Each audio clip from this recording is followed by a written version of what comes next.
So this book is a very technical book about the mathematics of valuing a company. I'm simply going to read this for those who are deep into the knowledge of estimating and forecasting how a business is doing and the mathematics of it.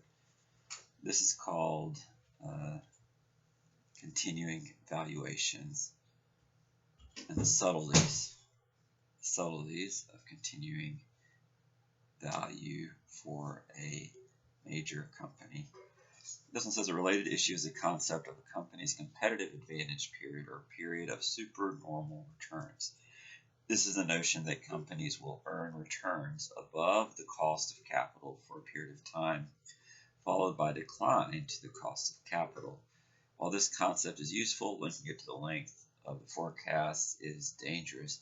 One reason is simply that, as we've shown here, and there's a reference in the previous chapters and sections, there is no direct connection between the length of the forecast and the value of the company. More importantly is that the length of a competitive advantage is sometimes inappropriately linked to the explicit forecast period.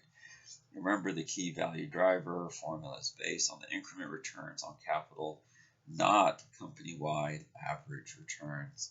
If you set incremental returns on newly invested capital, and this is called RONIC, in the continuing value period equal to the cost of capital, you are not assuming that the return on total capital old and new will equal the cost of capital. The original capital prior to the continuing value period will continue to earn the returns projected in the last forecast period. In other words, the company's competitive advantage period has not come to an end. And this is simply stating that incremental returns on capital, not company-wide average returns. So we should look at each capital piece to understand, is it driving value, not if the company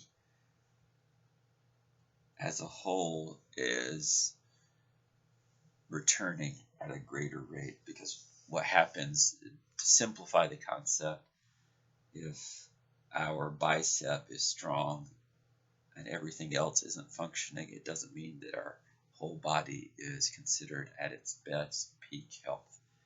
So again, this is saying from a capital perspective, if a company owns thousands or millions of pieces of property that are categorized as capital, each one has to perform or create value within its construct with the pluses and minuses so that the company can continue to flourish within the given